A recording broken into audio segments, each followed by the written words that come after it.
बिस्मिल्लाहिर्रहमानिर्रहीम। I am Mohammad Ajmal Jat and welcome to my class.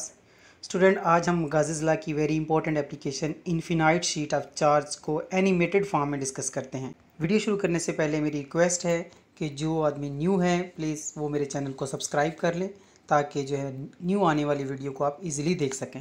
Electric field due to an infinite plane sheet of charge. Student, हम एक plane sheet of charge लेते हैं जो कि एक रेक्टेंगल फॉर्म में है और इसके ऊपर हमने एक पॉजिटिव चार्ज दे दिया है। ये जो पॉजिटिव चार्ज है ये एक यूनिफॉर्मली है।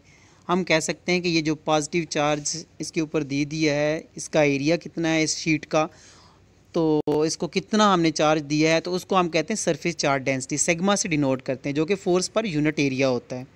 तो स्टूडेंट, ये जो पॉजिटिव चार्ज है ये एक हम कह सकते हैं सिमेट्री है। यहाँ पे इलेक्ट्रिक फील्ड लाइन सिमेट्री है जो कि प्लेन के।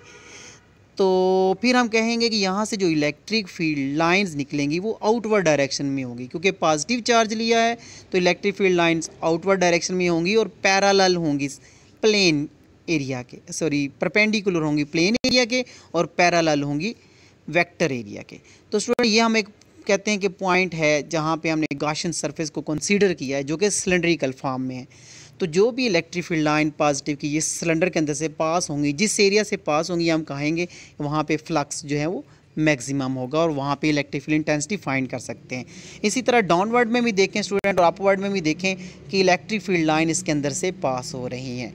जब इलेक्ट्रिक फील्ड लाइन इसके अंदर से पास हो रही हैं तो हम कहेंगे कि इसमें जो फ्लक्स प्रोड्यूस हो रहा है उसमें जो है ना कितना फ्लक्स है और कितनी इलेक्ट्रिक फील्ड इंटेंसिटी है।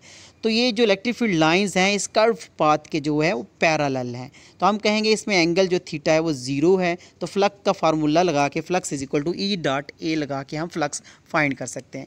तो अपवर्ड एरिया में और डाउनवर्ड एरिया में फ्लक्स जो है हमारे पास मैक्सिमम होगा।